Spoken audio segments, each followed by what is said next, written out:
Hello guys, আসসালামু আলাইকুম। আশা করি আপনারা সবাই ভালো আছেন। তো গাইস, আমি এখন আছি জাহাঙ্গীরনগর বিশ্ববিদ্যালয়ের মধ্যে। তো এখানে এটা কোন ক্যাম্পাস? পুরাতন কলা ভবন। তো যাই হোক, জানি না, এদিকে আমি কখনো আসি নাই, ফার্স্ট টাইম আসলাম। তো এই যে ইটস মাই বাইক। তো দেখতেই পারছেন আমার নীল পরিটা কেমন চকচক করতেছে না, কারণ ময়লা।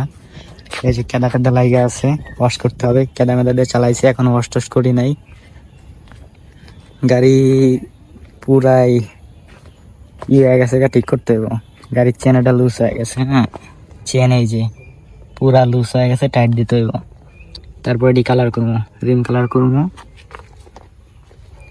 গাড়ির 2 চাকা কালার করবো, তারপর স্টিকার করবো। পুরাই চেঞ্জ করলাম গাড়ি। দেখবেন আস্তে আস্তে সব দেখতে পারবেন আপনারা। তো জাহাঙ্গীরনগর বিশ্ববিদ্যালয়ের মধ্যে আসলে একটা প্রাকৃতিক ভাব, প্রাকৃতিক সৌন্দর্য ছোঁয়া পাওয়া যায়, যা খুব ভালো লাগে। আর বিকেল টাইম হলে তো কোনো কথাই নেই। তো এই যে আমি এখন পুরাতন কলা ভবনের কাছে, আমার বাইকটা এখানে।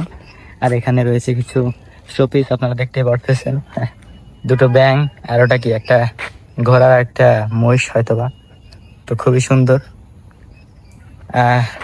তো এখানে আসলাম, ঘুরতেছি, খুব ভালো লাগতেছে আশপাশ পরিবেশটা। আর গাইস, আপনারা কেমন ব্লগ চান আমার কাছ থেকে অবশ্যই ভিডিওর কমেন্টে করবেন। আপনারা যদি মোটো ব্লগ চান তাহলে আমি মোটো ব্লগ দিব সব সময়। আর যদি আপনারা বলেন যে ভাইয়া আমরা ট্রাভেল পছন্দ করি, তাহলে আমি ট্রাভেল ব্লগ দিব। তো আপনারা যেটাই বলবেন আমি সেটাই করবো আপনাদের জন্য।